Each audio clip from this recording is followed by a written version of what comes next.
Bonjour, je ne savais pas que je pouvais présenter mon exposé en portugais, donc je veux le présenter en français en espérant de me faire comprendre par mes collègues français et en espérant aussi n'avoir à donner beaucoup de travail à ceux qui vont me traduire à mes compatriotes.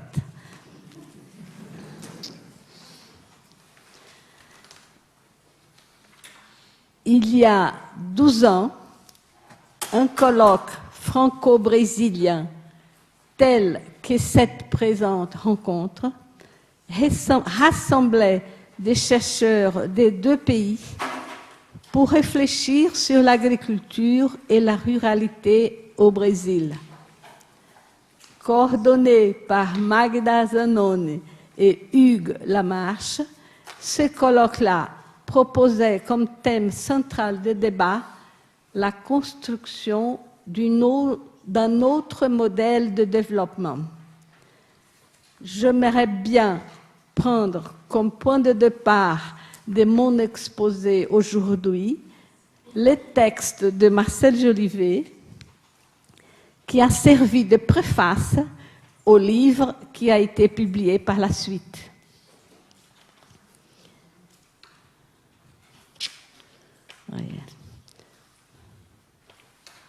Pardon.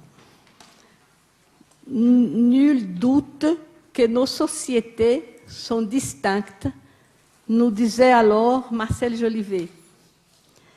Et il rappelait d'emblée l'enjeu de cette distinction.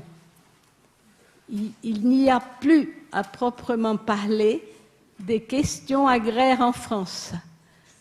La réforme agraire n'y est plus à l'ordre du jour, alors qu'elle demeure une nécessité au Brésil. Parlons-en de cette nécessité brésilienne que Marcel Jolivet synthétisait en 4 idées clés. La situation de fait. Il s'agit, dit-il, ici brutalement et de façon tout à la fois primaire et primordiale, de la lutte contre la faim, la pauvreté, la misère et la marginalisation sociale et politique. Il s'agit de reconnaître le droit à une vie décente et à la dignité des millions de personnes. L'analyse historique, c'est un condensé de toute l'histoire du Brésil qui est à l'arrière-plan de l'exclusion sociale des couches pauvres de populations rurales. Les schémas envisagés, ce qu'il s'agit de promouvoir au Brésil, c'est l'exploitation familiale, formule qui, à vrai dire, semble recouvrir une grande diversité de situations. Et finalement, la nature de la question, ce sont les rapports entre le politique et l'économique et au sein du politique entre l'État et la société civile qui sont en cause. Marcel Jolivet parle alors de cécité et d'ostracisme de la société brésilienne à l'égard de cette question. Qu'en est-il aujourd'hui de cette nécessité et de cette cécité? Pour reprendre ces mêmes idées, je vous propose qu'on analyse 3 dimensions complémentaires de la réalité brésilienne que je veux appeler le camouflage de la concentration foncière, la contamination de la société moderne par ce que le sociologue brésilien Florestan Fernandes appelait l'ancien régime, et l'amnésie sociale sur l'histoire de la paysannerie. Comme l'affirme Marcel Jolivet, d'une façon générale, la grande propriété foncière et le capitalisme ne font pas bon ménage. Au Brésil, l'action de l'État s'est toujours caractérisée par son sens explicitement favorable à la constitution de la grande propriété foncière, donation des terres en grande échelle, ouverture des frontières agricoles favorisant l'incorporation de nouvelles surfaces agricoles, installation d'infrastructures, légitimation et appropriation illégale et violente des terres publiques, toutes formes socialement onéreuses et parasitaires d'assurer la reproduction de la rente foncière. Juste une illustration.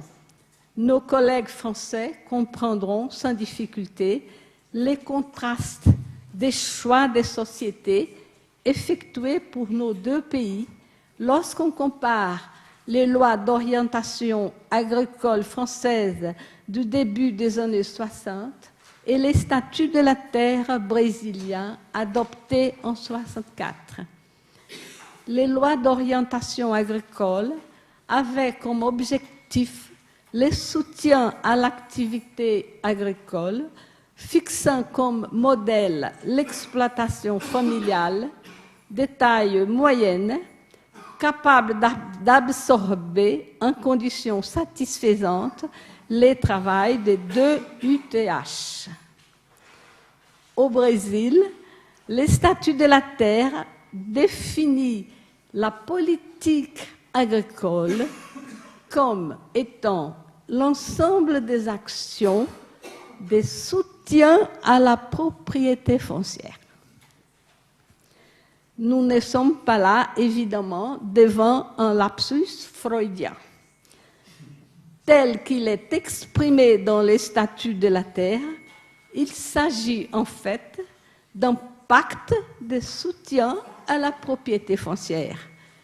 Et l'asymétrie des rapports sociaux aidant, ce pacte sera bientôt compris comme un pacte de soutien à la grande propriété qui a assuré une survie aux formes archaïques du latifondiat.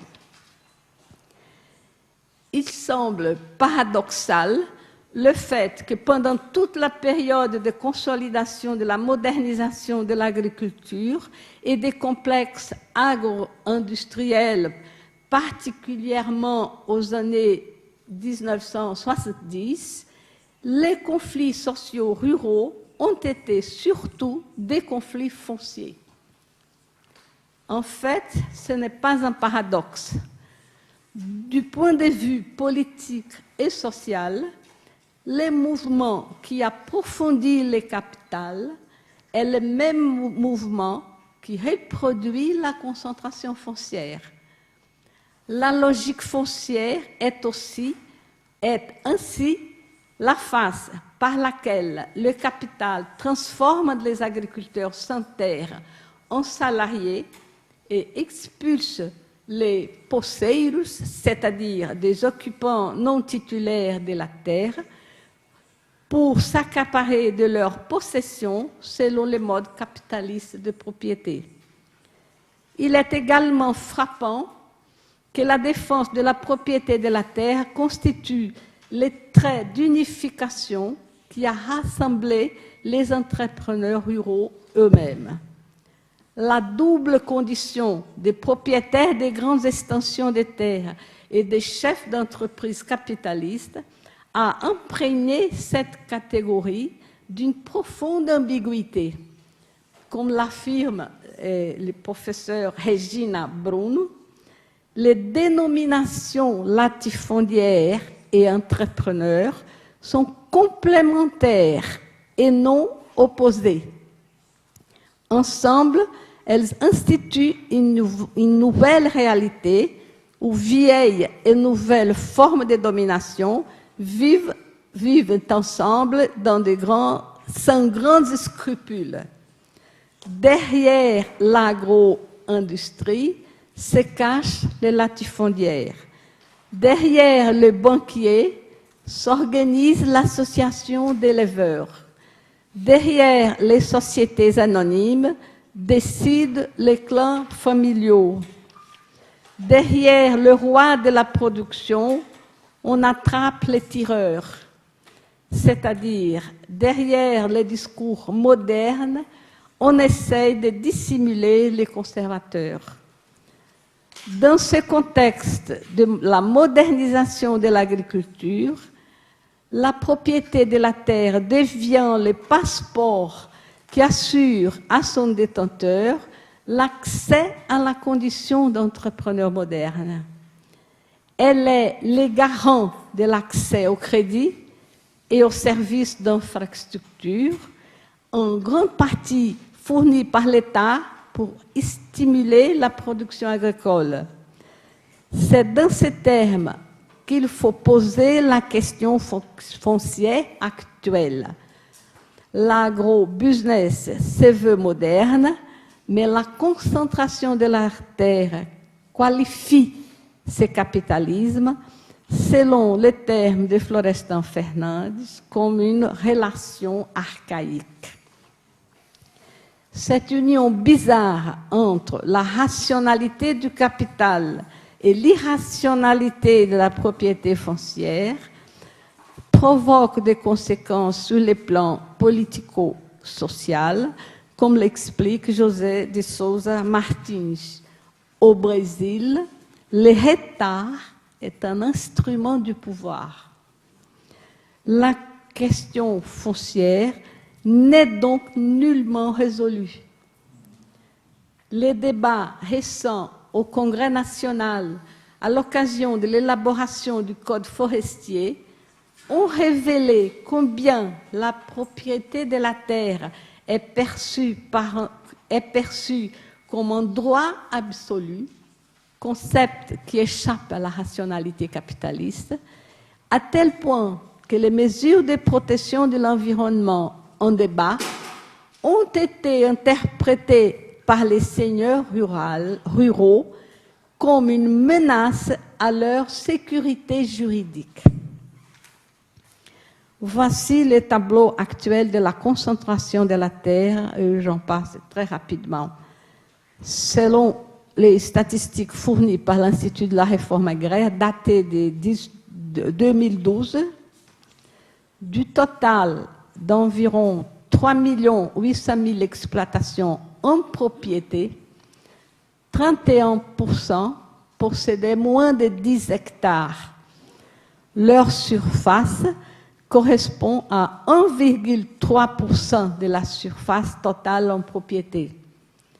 À l'autre bout de l'échelle, 1,6% des exploitations sont propriétaires de 40% des surfaces totales. Parmi ces derniers, 1500 exploitations possèdent chacune plus de 10 000 hectares. Malgré l'impressionnant spectacle des milliers de tonnes d'aliments exportés partout dans le monde, il semble évident que l'appropriation de la terre dans ces dimensions ne garde pas toujours un rapport avec les besoins de la production. Un des aspects les plus graves de cette permanence de la concentration foncière tout au long de l'histoire brésilienne se manifeste au niveau politique. Les forces sociales qui la représentent participent toujours de la vie sociale du pays. Les sociologues Florestan Fernandes, j'en reviens, les considéraient comme des représentants de l'ancien régime, dont la disparition est une condition pour l'instauration d'un nouveau modèle de développement. Ce qui est important à retenir dans le cas du Brésil, c'est qu'il ne s'agit pas d'une polarisation dichotomique opposant d'un côté les forces traditionnelles et de l'autre celles de la modernité. La situation est bien plus complexe car les deux ordres sociétaires s'interpénètrent et s'influencent réciproquement. Ceci explique le fait que l'Ancien Régime ait pu, par-delà les grands tournants de l'histoire du pays, l'indépendance nationale, l'abolition de l'esclavage, la République, sauvegarder ses intérêts primordiaux, à savoir le monopole de la terre, la disponibilité de la main-d'œuvre et les pouvoirs oligarchiques, imposant à la révolution bourgeoise en ascension ses propres rythmes archaïques et son modèle de pouvoir qui allait miner et détruire l'ordre républicain. Les conséquences de ces processus affectent non seulement les secteurs directement soumis aux forces archaïques, mais attendent l'ensemble de la société, y compris ce qu'on pourrait considérer moderne. Les difficultés à reconnaître des droits des travailleurs, il faut rappeler que la loi sur le travail agricole date de 1963, les formes d'usage privé des ressources publiques et de l'appareil de l'État, par exemple, sont autant d'obstacles à la consolidation de la société moderne et des principes républicains.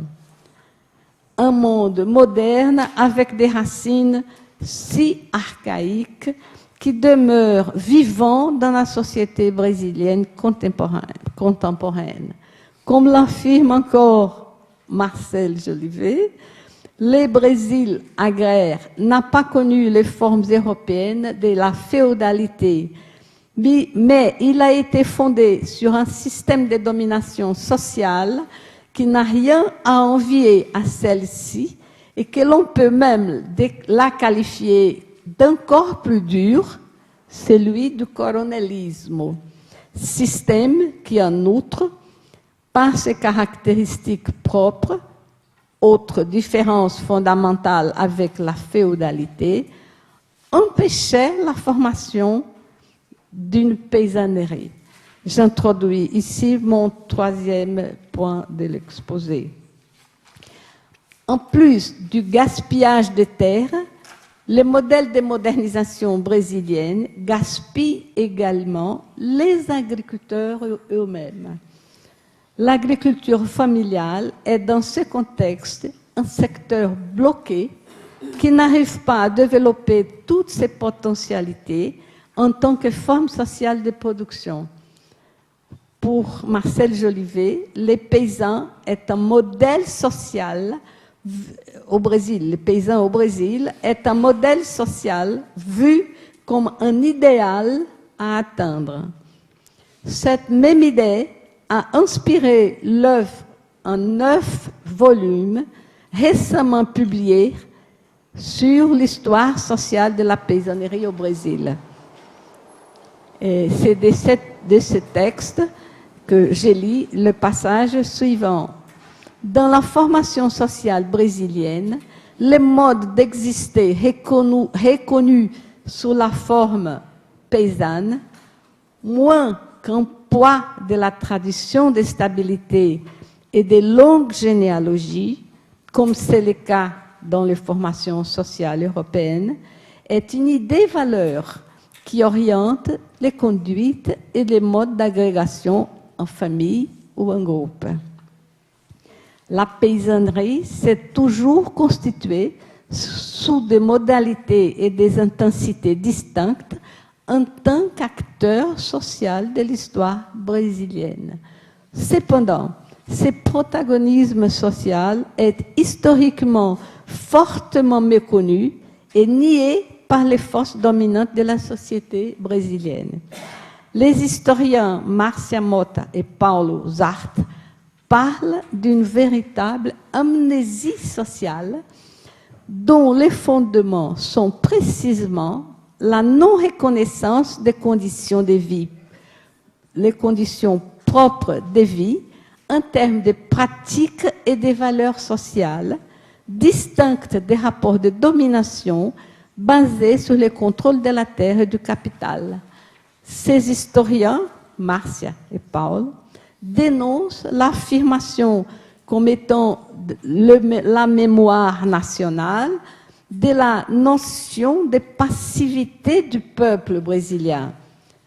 Parlant à propos des conflits sur l'accès à la terre, ils affirment, dans un pays comme le Brésil, qui affiche le titre d'une des plus grandes concentrations foncières au monde, il n'est certainement pas gratuit le projet de faire oublier les luttes sur les droits à la terre et les conceptions de justice qui ont mis et mettent toujours en question, individuellement ou par des actions collectives, les pouvoirs soi-disant en conteste des grands propriétaires.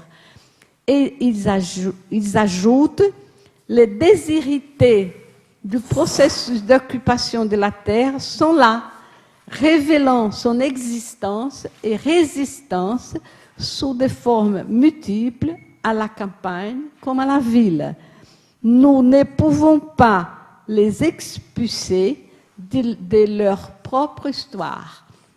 C'est là la cécité dont parlait Jolivet.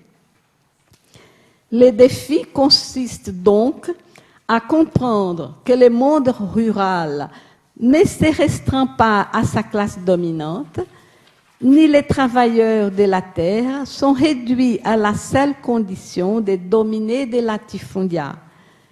Les paysans n'ont jamais accepté passivement les expectatives urbaines d'autodestruction et d'autonégation, manifestant toujours par des formes variées leur désir d'ancrage dans les milieux ruraux en tant qu'agriculteurs. Ils sont ainsi les acteurs sociaux du monde rural contemporain. Ce qui devient donc la particularité de cette paysannerie concerne avant tout leur stratégie de résistance face au mode dont s'est structurée l'activité agricole au pays et leur capacité à créer des espaces pour une autre agriculture familiale et communautaire. Il faut comprendre ces stratégies foncières, productives, familiales et l'ampleur de cette capacité d'initiative dont les points de départ consistent naturellement à entamer tous les efforts pour s'assurer l'accès à la terre.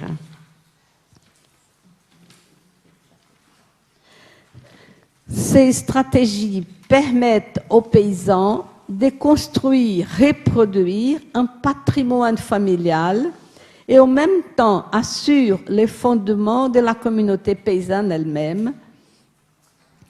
En fait, ce sont des individus et des familles qui vivent de leur travail à la campagne, qui animent la vie sociale locale et transforment les milieux ruraux dans un espace de vie.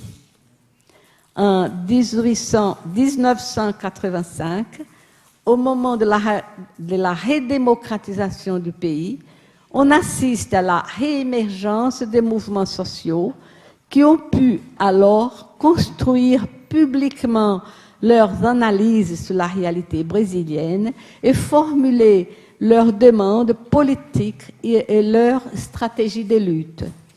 L'État lui-même s'est transformé pour accueillir les demandes de la société, appuyées sur les nouveaux principes de la Constitution de 1988.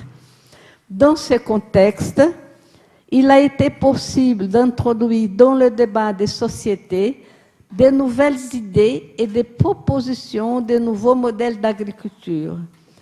Le point de départ de ce débat est éminemment politique et la reconnaissance que les exploitations familiales ne sont pas incompatibles avec le développement agricole, c'est-à-dire qu'elles sont capables de transformer leur processus de production dans le sens d'atteindre les nouveaux seuils technologiques et assurer une plus grande valorisation du travail avec un plus grand soin à l'égard de l'environnement.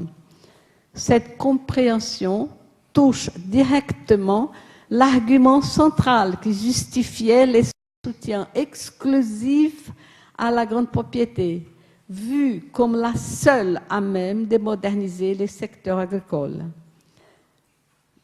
Par quelle catégorie d'analyse est-il possible d'appréhender cet acteur social du monde rural?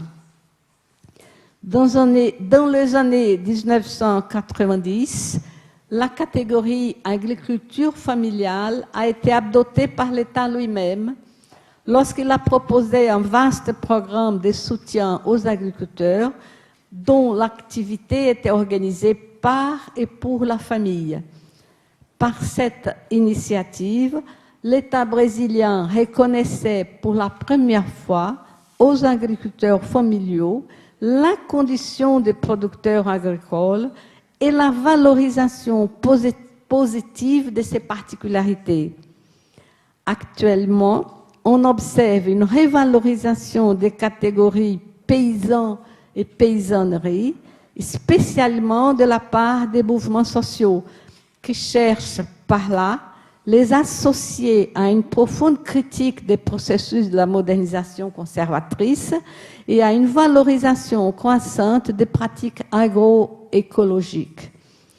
Pourtant, il ne s'agit pas de découper des champs distincts et des dénominations particulières correspondant à des acteurs sociaux avec des caractéristiques excludantes, voire antagonistes, paysans, agriculteurs familiaux. Le plus important est de prendre acte de la constitution d'un vaste champ d'agriculteurs non patronaux qui possèdent des formes propres de vie et de travailler, de vivre et de travailler dans le monde rural. Ce champ est formé par une grande diversité de situations concrètes qui engendrent de multiples identités avec de différents rapports à la ville, au marché et à l'État.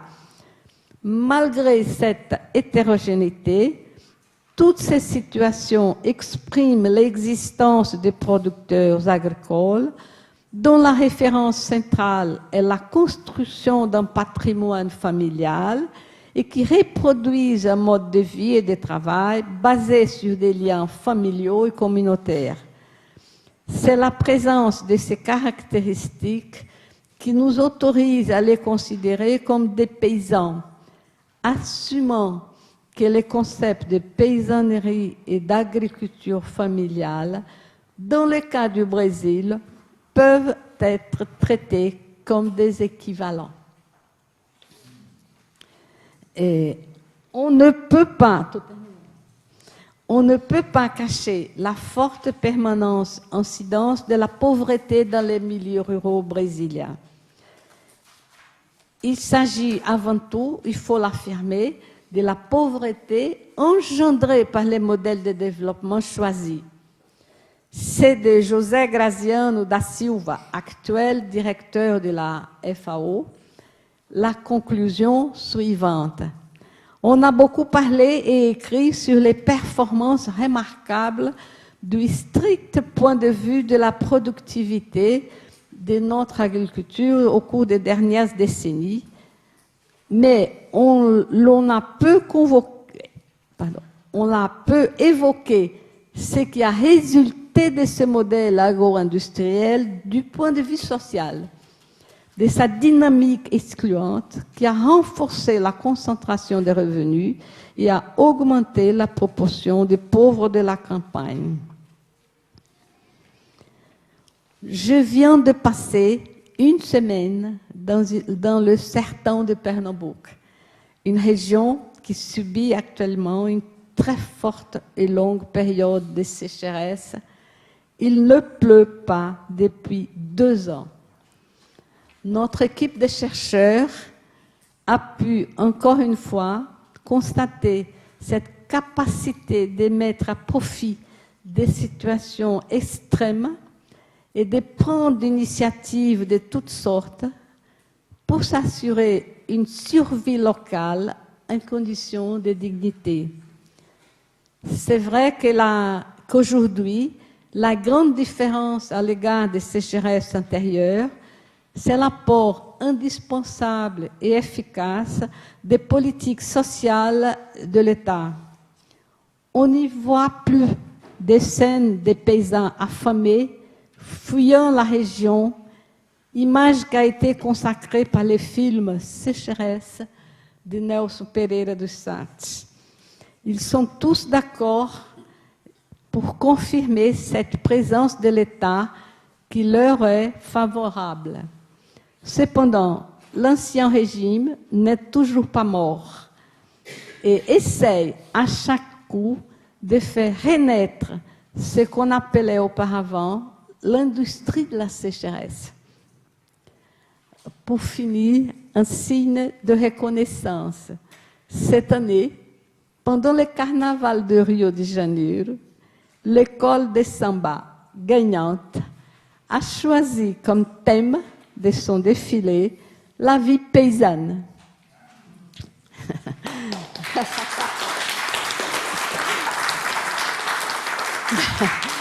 Malgré les soutiens financiers pas toujours clairs, y compris celui d'une multinationale de l'agriculture, il est significatif que l'école de samba Vila Isabel, rien n'est plus urbain, ait chanté le mode de vie et les valeurs des gens de la campagne, où il était question en plus de la qualité des aliments, la qualité des vies fondées sur le rapport à la nature, la solidarité dans la famille et le voisinage, et la richesse culturelle.